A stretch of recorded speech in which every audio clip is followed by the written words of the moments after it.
I use the hook of the show stick to pull it over his ears and help get it on his head. You can notice now maybe I've got the show stick actually, or the show halter, just a little bit too big, but I never pull on the rope because I don't want it to get snug and in an improper position. I want to give him time to have the halter on his head, get him used to that, and I can use the show stick to simply pull it off of his head and readjust it again. So as you can see in this 15-minute video, I'm actually going to put this halter on him about 3 times. And so it's really a pretty low stress method, pretty quick method to get to know your calf and put the show halter on them.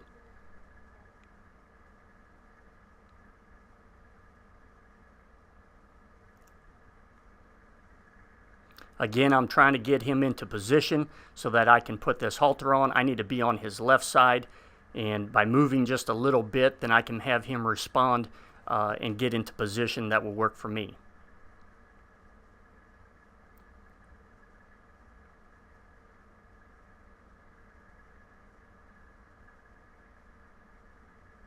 Now I feel comfortable this calf isn't going to kick me. He's responded quite well, and so you see I reached out and touched him on his rump and he didn't kick me. You see he moved his tail, and but he's responding quite well to what I'm doing. This calf again has never had a halter on him. I pulled him out of the feed yard and simply pulled him into this lot by himself for this demonstration.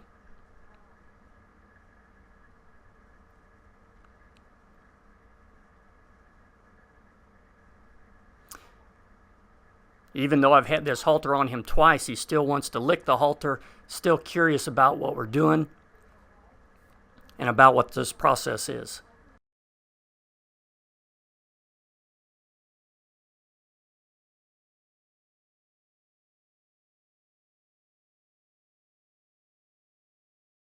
It appears maybe the halter is a little bit too small, and so I'm going to have to adjust that halter to make it work a little bit better.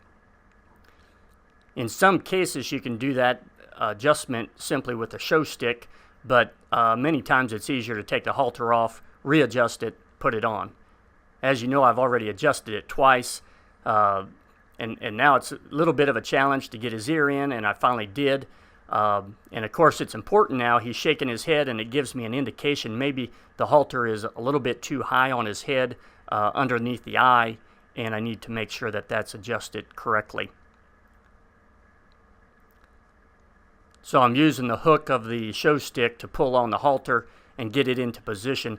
The halter, where it stands over the nose, should be low enough that it's not next to his eyes, but high enough that it's off the nose above the nostrils. Probably halfway in between those two is probably appropriate.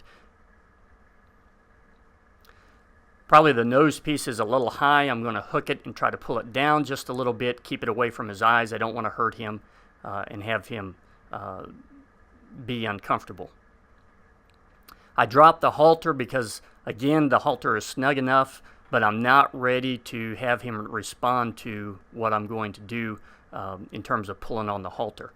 Again, I've got a knot in the end of that halter, helps me hold that calf, as well as it can help me to pick it up with the show stick. For some calves, you might want to tie 2 halters together so that you've got more rope to work with, and would be a little bit farther away from a calf that isn't working quite as calmly as this one. Again, I'll rub him. You can see his tail's not moving, his ears are fine. He doesn't want to kick me. He's not upset about this. In fact, he doesn't seem to mind the halter at all. You notice I'm wearing a pair of gloves, and I recommend that you wear gloves at least for the first few times so you don't get a blister on your hand or a rope burn on your hand. So I'm going to do a little pressure and release. I just want him to respond a little bit to what I'm doing. I'm not going to do much with him today.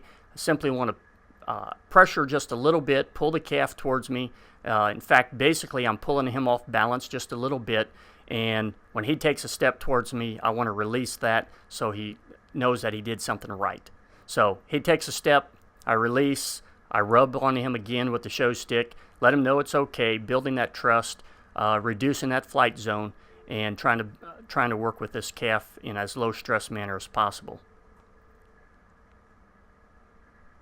You notice I'm using the show stick on various parts of the body so that he knows that this is not something bad, it's not a problem, and it's simply not going to be anything that's going to hurt him.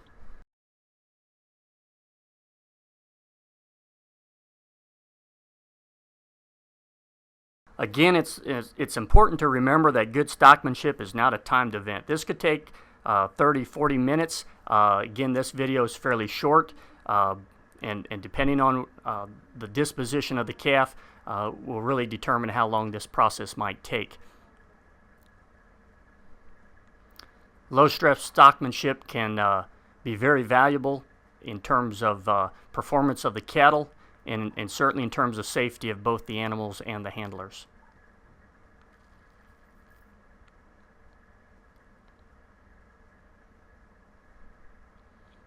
Again, I apply some pressure, and as I said before, this steer weighs about 1,000 pounds, so he's not a small steer by any means, and certainly I would learn to, I'd work with your calf and halter break them before they get this size, because when they get this big, by this point you should have washed and taken care of your calf, trained the hair for the show, and done a lot of things with this calf, so you'll want to be able to do that much earlier than at this weight.